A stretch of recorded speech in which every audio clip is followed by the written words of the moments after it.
Hi friends, welcome to Rajahmundry home recipes. ఈరోజు మన వీడియోలో రవ్వ కుడుములను వంట రాని వాళ్ళు సైతం ఇలా ప్రెషర్ కుక్కర్లో చేసుకోండి. ఆవిరి మీద ఉడికించే పని లేకుండా చాలా బాగా వస్తాయి. మన గోదావరి స్పెషల్ బెల్లం హారతి చుక్క పాలు వాడకుండా అమ్మమ్మ చెప్పిన టిప్స్ తోటి ఎలా తయారు చేసుకోవాలో ఈ వీడియోలో అయితే చూసేద్దాం. అంటేనే గుర్తొచ్చేది బియ్యపు రవ్వ ఉండాలి కదా. ఈరోజు వీడియోలో తక్కువ టైంలో చాలా ఈజీగా ఈ బియ్యపు రవ్వ ఉండాలను ప్రెషర్ కుక్కర్లో ఎలా చేసుకోవాలో చూద్దాం.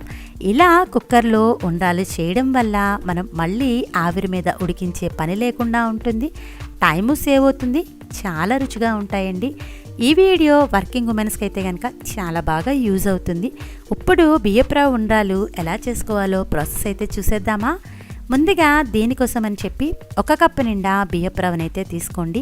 ఉడికించుకోవడానికి వాటర్ని కూడా తీసుకోవాలి. కొబ్బరి ముక్కలు తీసుకొని సన్నగా కొబ్బరి తురుమునైతే చేసి పక్కకైతే పెట్టేసుకోండి. మనం తీసుకునే బియ్యపు రవ్వ క్వాలిటీని బట్టి వాటర్ యాడ్ చేసుకోవాలి. రవ్వ కనుక బాగా సన్నగా ఉంటే 1కి 1.5 వేసుకోండి. అలా కాకుండా రవ్వ కాస్త మందంగా ఉంటే కనుక 1కి 2 అయితే యాడ్ చేసుకోవాలి. శనగపప్పును కూడా ఒక 20 మినిట్స్ పాటు నానబెట్టారంటే చక్కగా తొందరగా ఉడుకుతుందండి. ఉండ్రాళ్ళు చప్పగా లేకుండా ఉండడానికి 2 టేబుల్ స్పూన్స్ దాకా బెల్లం కూడా వేసుకుంటున్నాను. ఇప్పుడు కుక్కర్ తీసుకుని ఏ కప్తో అయితే బియ్యపు రవ్వ తీసుకుంటారో అదే కప్ తోటి నేను తీసుకునే రవ్వకి 2 కప్పుల దాకా వాటర్ అనేది పడుతుంది. ఇలా మనం తీసుకునే రవ్వ క్వాలిటీని బట్టి వాటర్ అనేది యాడ్ చేసుకోండి. టేస్ట్కి సరిపడా సాల్ట్ని కూడా యాడ్ చేసుకోవాలి. ఉండ్రాల పిండి చప్పగా లేకుండా రుచిగా ఉండడానికి 2 టేబుల్ స్పూన్స్ దాకా బెల్లం వేసుకున్నాను. మీకు బెల్లం వద్దు అనుకుంటే కనుక మీరు షుగర్ని కూడా యాడ్ చేసుకోవచ్చు. నానబెట్టుకున్న శనగపప్పుని వాటర్ లేకుండా స్ట్రెయిన్ చేసి శనగపప్పు మాత్రమే వేసుకోండి. దీంట్లోకి ఒక 1/2 కప్ దాకా తురిమి పెట్టుకున్న కొబ్బరి వేసుకుంటే కనుక ఉండ్రాలు మరి కాస్త రుచిగా ఉంటాయి. ఇంట్లో వాళ్ళకి కాఫ్గా ఉందని నేనైతే అవాయిడ్ చేశాను. చూసారు కదా, ఇలా ఇంగ్రీడియంట్స్ అన్నీ వేసుకున్నాం కదా. 1 స్పూన్ దాకా నెయ్యి వేసుకుంటే ఉండ్రాలు సాఫ్ట్గా వస్తాయి, అంటుకోకుండా కూడా ఉంటుందండి. ఇలా ఇంగ్రీడియంట్స్ అన్నీ వేసుకున్నాక మిక్స్ చేసేసి ఇప్పుడు మనం ఈ కుక్కర్ని తీసుకెళ్ళి స్టవ్ మీద పెట్టేసుకుని మంటను మీడియం ఫ్లేమ్లో పెట్టుకుని మనం వాటర్ని అయితే బాయిల్ చేసుకోవాలి. స్టవ్ మీద అయితే పెట్టేశానండి. మూత పెట్టేసి మీడియం ఫ్లేమ్ మీద 10 నిమిషాల పాటు అయితే ఉంచుదాము. 10 నిమిషాల తర్వాత మూత తీసైతే చూద్దాము. చూసారు కదా, వాటర్ అయితే బాయిల్ అవడం స్టార్ట్ అయింది కదా. ఇప్పుడు మంటను లో ఫ్లేమ్లో పెట్టుకుని ముందుగానే పక్కన పెట్టుకున్న బియ్యపు రవ్వనైతే ఈ విధంగా వేస్తూ కలపాలి. ఇలా ఒక 2 to 3 మినిట్స్ పాటు కలుపుకుంటే సరిపోతుందండి. ఇలా అంతా మిక్స్ చేసుకున్న తర్వాత ఇప్పుడు మనం కుక్కర్ మూత పెట్టేసుకుని లో ఫ్లేమ్లో పెట్టుకుని 1 విజిల్ రానిస్తే సరిపోతుందండి. రవ్వ కనుక బాగా థిక్నెస్ ఉంటే 2 విజిల్స్ రానివ్వండి. 1 విజిల్ వచ్చిన తర్వాత మనం ఒక 5 to 6 మినిట్స్ పాటు లో ఫ్లేమ్లో ఉంచుకుంటే సరిపోతుందండి. కంపల్సరీగా మంటను మట్టుకు లో ఫ్లేమ్లోనే పెట్టుకోవాలి. మీరు హై ఫ్లేమ్లో పెట్టారంటే అడుగంటుతుందండి. ఇలా లో ఫ్లేమ్లో పెట్టుకుని 1 విజిల్ వచ్చిన తర్వాత 5 to 6 మినిట్స్ లోపే ఉంచిన తర్వాత కట్టేసేయండి. కంప్లీట్గా ప్రెషర్ పోయిన తర్వాత కుక్కర్ మూత తీసి చూద్దాము. చూశారు కదా, బియ్యపు రవ్వ చక్కగా ఉడికింది కదా. ఇప్పుడు గరిటెతోటి ఈ రవ్వ వేడిగా ఉన్నప్పుడే ఈ విధంగా మెత్తగా మ్యాష్ చేసుకున్నారంటే ఉండాలి క్రాక్స్ లేకుండా సాఫ్ట్గా వస్తాయండి. ఇలా మొత్తం రవ్వనంతా కూడా మెత్తగా మ్యాష్ చేసేసుకోండి. ఇలా మ్యాష్ చేసుకున్న రవ్వని మొత్తం అంతా ఒకేసారి చుట్టకుండా ముందుగా ఒక ప్లేట్లోకి కొద్దిగా రవ్వనైతే తీసుకోండి. ఇలా మనకి ఎంత కావాలో అంత రవ్వను తీసుకున్న తర్వాత మిగిలిన రవ్వ పైన మూత పెట్టేసుకోండి. చల్లారనివ్వకుండా నేనైతే మూత పెట్టేసుకుంటున్నాను. ఇప్పుడు ఉండాలు చేసుకోవడానికి చెయ్యికి కాస్త నెయ్యినైతే అప్లై చేసుకోవాలి. ఇలా 2 హ్యాండ్స్కి నెయ్యినైతే అప్లై చేసుకున్న తర్వాత మనం ముందుగానే ఉడికించుకున్న రవ్వని నేను వీడియోలో చూపించిన విధంగా కాస్త ప్రెజర్ ఇస్తూ ఈ విధంగా రౌండ్గా ఉండాలైతే చుట్టుకోవాలి. ఇలా చుట్టుకున్న తర్వాత దీన్ని 2 హ్యాండ్స్ మధ్యలో పెట్టి ఇలా రోల్ చేయండి. చక్కగా వినాయకుడికి ఎంతో ప్రీతికరమైన రవ్వ ఉండాలైతే రెడీ అయిపోయింది. ఇలా రెడీ అయిన ఉండాన్ని ఒక ప్లేట్లోకి అయితే పెట్టేసుకోండి. ఇలానే మిగిలిన పిండిని అంతా కూడా చేసుకోవాలి. చేసేటప్పుడు పిండిని కాస్త మెత్తగా మ్యాష్ చేసుకుంటూ ఇలా ప్రెజర్ ఇచ్చుకుంటూ కనుక రౌండ్గా బాల్లా చేసేస్తే వినాయకుడికి ఎంతో ప్రీతికరమైన రవ్వ ఉండాలైతే ఈ విధంగా చేసుకోవాలి. వీడియో నచ్చిందా? నచ్చితే ఒక్క లైక్ ఇవ్వండి అబ్బా. మీరిచ్చే లైక్ వల్ల మన వీడియో ఇలాంటి మరికొన్ని వ్యూయర్స్కి అయితే చేరుతుంది. ఇలాగా ప్రతిసారి కూడా కొద్దిగా రవ్వను తీసుకుని మిగిలిన రవ్వ మీద మూత పెట్టేసి ఈ రవ్వని నేను ఇందాక చూపించినట్టుగా రౌండ్గా చక్కగా వినాయకుడికి ఇష్టమైన సైజులో మీకు నచ్చిన ఉండ్రాలను అయితే చేసేసుకోండి. మధ్య మధ్యలో అవసరం అనుకుంటే హ్యాండ్కి కాస్త నెయ్యిని అప్లై చేస్తూ ఇలా పిండిని కాస్త మనం మ్యాష్ చేసుకుంటూ ఇలా ఉండ్రాలను అయితే చుట్టుకోవాలి.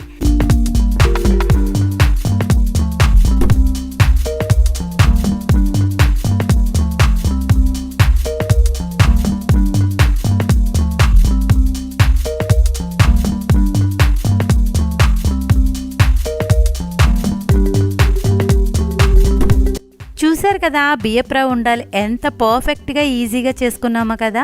ఆల్రెడీ మనం కుక్కర్లో ఉడికించాం కాబట్టి ఈ బియ్యప్రవ ఉండాలను మళ్ళీ మనం స్టీమర్ మీద స్టీమ్ చేసే పని అయితే లేదు.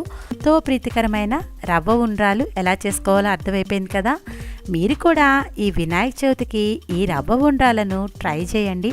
ట్రై చేశాక ఎలా వచ్చిందనేది మీ అమూల్యమైన ఫీడ్బ్యాక్ని మటుకు నా కామెంట్ సెక్షన్లో తెలియజేయడం మర్చిపోవద్దు. మీ అందరికీ నా వీడియో నచ్చిందనే అనుకుంటున్నాను.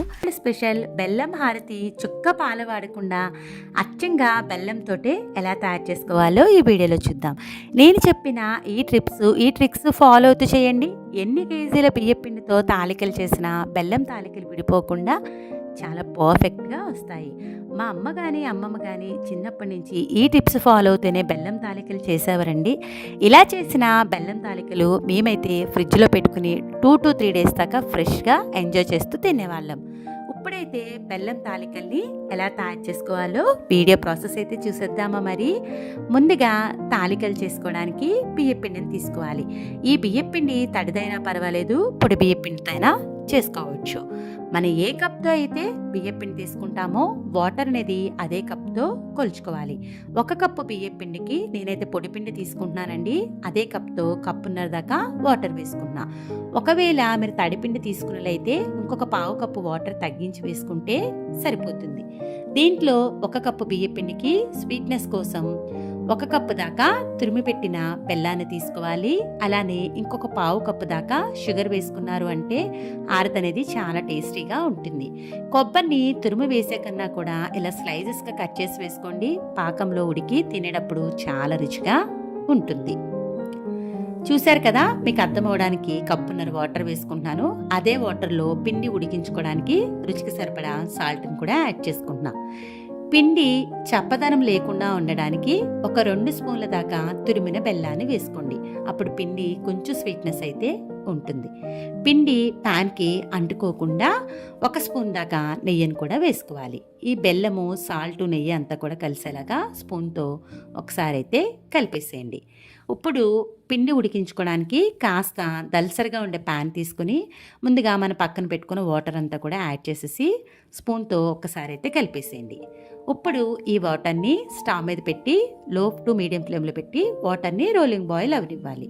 1 కప్పు బియ్యపిండికి మళ్ళీ చెప్తున్నానండి, కప్పున్నర దాకా వాటర్ వేసుకున్న, 2 స్పూన్ల దాకా బెల్లం వేసుకున్న. వాటర్ ఇలా బాయిల్ అవుతున్నప్పుడు ఫ్లేమ్ని లో ఫ్లేమ్లో పెట్టేసుకుని పక్కన పెట్టుకున్న బియ్యపిండి వేసుకొని కలిపేసుకోవాలి. వాటర్ ఆల్రెడీ బాయిల్ అయింది కాబట్టి బియ్యపిండి అనేది చాలా తొందరగా కలిసిపోతుంది. చూడండి, 5 నిమిషాలకే ఈ వాటర్ అంతా కూడా బియ్యపిండి ఏ విధంగా అబ్జర్వ్ చేస్తుందో కదా. ఇలా లో ఫ్లేమ్లోనే పెట్టుకుని కంటిన్యూషన్గా 5 నుంచి 10 నిమిషాల పాటు కలుపుతా కుక్ చేసుకోండి. ఇది ఆల్మోస్ట్ వాటర్ అయితే అబ్జర్వ్ చేస్తుందండి. మనకు 5 నిమిషాల పాటు కుక్ చేసుకుంటే సరిపోతుంది. పిండి ఈ విధంగా వాటర్ లేకుండా కంప్లీట్గా అబ్జర్వ్ అయ్యే వరకు లో ఫ్లేమ్లో కలుపుతా కుక్ చేసుకోవాలి. ఈ విధంగా ప్యాన్కి సపరేట్ అయిపోయిందంటే చక్కగా ఉడికిపోయినట్టండి. ఇప్పుడైతే స్టవ్ ఆఫ్ చేసేసి మూత పెట్టేసి ఒక 5 నిమిషాల పాటు ఉంచేద్దాం స్టవ్ మీదే. ఆ వేడికి పిండి అనేది మరి కాస్త ఉడుకుతుంది. 5 నిమిషాల తర్వాత కాస్త చల్లారిన తర్వాత కరెక్ట్గా అంటుకున్న పిండిని కూడా తీసేసేయండి. ఇప్పుడు మొత్తం పిండిని చేతితోటి ఒకసారి బాగా మ్యాష్ చేసేసుకోవాలి. ఇలా బాగా మ్యాష్ చేసిన తర్వాత కొద్దిగా పిండిని తీసుకుని పెద్ద రౌండ్ బాల్ అయితే చేసుకోండి. ఎక్కువ క్వాంటిటీలో చేసేటప్పుడు ఇలా బాల్స్ లాగా చేసేసి పక్కన పెట్టి కొద్దిగా పిండిని తీసుకుని తాలికలు అయితే చేసేవారు మా మదర్ అమ్మ.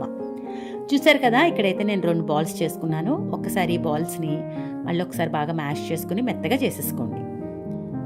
ఇప్పుడైతే ఒక బాల్ మీద మూత పెట్టేస్తున్నా, ఇంకొక బాల్ తోటి తాలికలు చేస్తున్నా. తాలికలు ఈజీగా చేసుకోవడానికి ముందైతే చిన్న చిన్న రౌండ్ బాల్స్లా చేసేసుకోండి.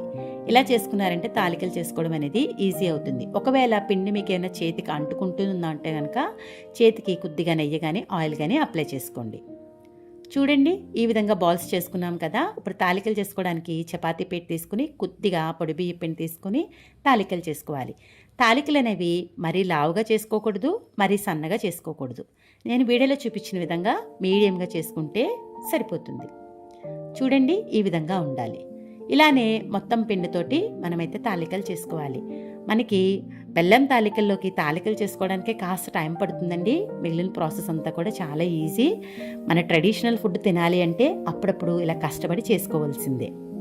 చూశారు కదా, తాలికలన్నీ ఒక ప్లేట్లోకి తీసేసుకోండి.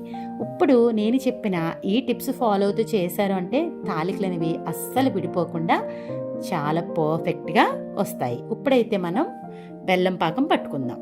దీనికోసం ఏ కప్తో అయితే బియ్యం పిండి తీసుకుంటున్నారో అదే కప్ తోటి 1 కప్పు దాకా బెల్లము, 1/4 కప్పు దాకా షుగర్ వేసుకుంటే సరిపోతుంది.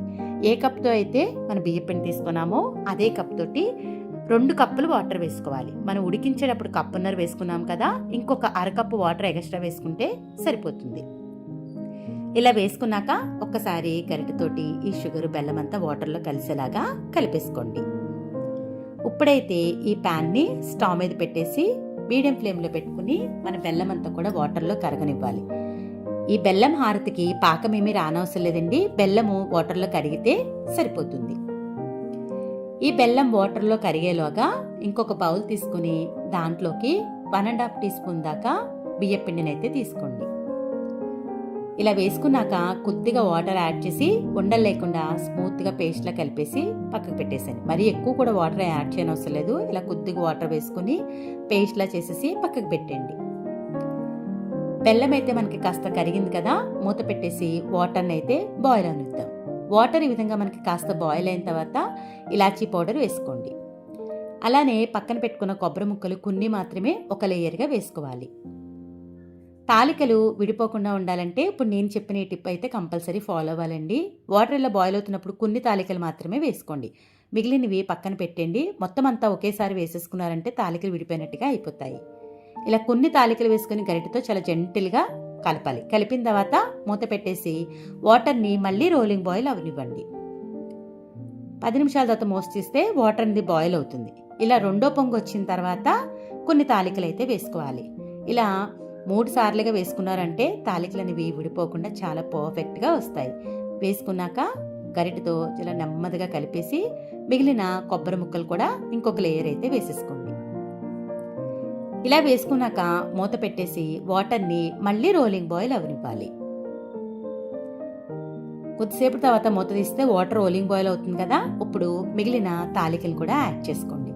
ఇలా 3 సార్లుగా నేను చూపించినట్టుగా వేసుకున్నారు అంటే తాలికలు మీరు ఎంత క్వాంటిటీలో చేసుకున్నా విడిపోకుండా పర్ఫెక్ట్గా వస్తాయి. పక్కన పెట్టుకున్న మిగిలిన కొబ్బరి ముక్కలను కూడా యాడ్ చేసేసుకోవాలి. గరిటెతో కలిపేటప్పుడు చాలా జాగ్రత్తగా నెమ్మదిగా కలపాలండి. మీరు గట్టిగా కలిపేశారు అంటే కనుక తాలికలు విడిపోతాయండి. జస్ట్ చాలా జాగ్రత్తగా మధ్యలో గరిటెతో కలపాలి. మూత పెట్టేసి లో ఫ్లేమ్లో ఒక 10 నిమిషాల పాటు ఉడికించండి. 10 నిమిషాల తర్వాత వాటర్ అనేది కొంచెం బాయిల్ అవుతుంది కదా, ముందుగా పక్కన పెట్టుకున్న బియ్యం పిండి వేసుకోండి. ఇలా బియ్యం పిండి వేయడం వల్ల మనకి హారతి అనేది కాస్త చిక్కగా వస్తుంది. గరిటెతో ఒక్కసారి నెమ్మదిగా ఇలా కలిపేసేయండి. కలిపిన తర్వాత మనకి పాకం వచ్చింది కదా, ఆ పాకాన్ని తాలికలపైకి వేసుకోండి. తినేటప్పుడు మనకి స్వీట్నెస్ బాగా పట్టి బాగుంటుంది. ఇలా వేసేసుకున్నాం కదా, మూత పెట్టేసి లో టు మీడియం ఫ్లేమ్లో ఒక్క 10 నిమిషాలు ఉడికించుకుంటే సరిపోతుంది. చూడండి, ఇది చక్కగా దగ్గర పడిపోయింది. ఈ స్టేజ్లో ఉండగా స్టవ్ ఆఫ్ చేసేయండి. చల్లారిన తర్వాత మరి కాస్త థిక్నెస్ అయితే వస్తుంది. ఎంతో టేస్టీగా ఉండే మా గోదావరి స్పెషల్ బెల్లం హారతి అయితే రెడీ అయిపోయింది.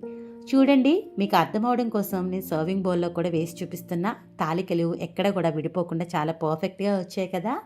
ఇంకెందుకు ఆలస్యం, మీకు కూడా బెల్లం హారతిని చేసుకోవాలని ఉందా? నేను చెప్పిన ఈ టిప్స్, ఈ జాగ్రత్తలు ఫాలో అవుతూ మీరు కూడా ట్రై చేసిన తర్వాత ఈ బెల్లం హారతి ఎలా వచ్చిందనేది మీ అమూల్యమైన ఫీడ్బ్యాక్ని మటుకు నా కామెంట్ సెక్షన్లో తెలియజేయడం అయితే మర్చిపోవద్దు.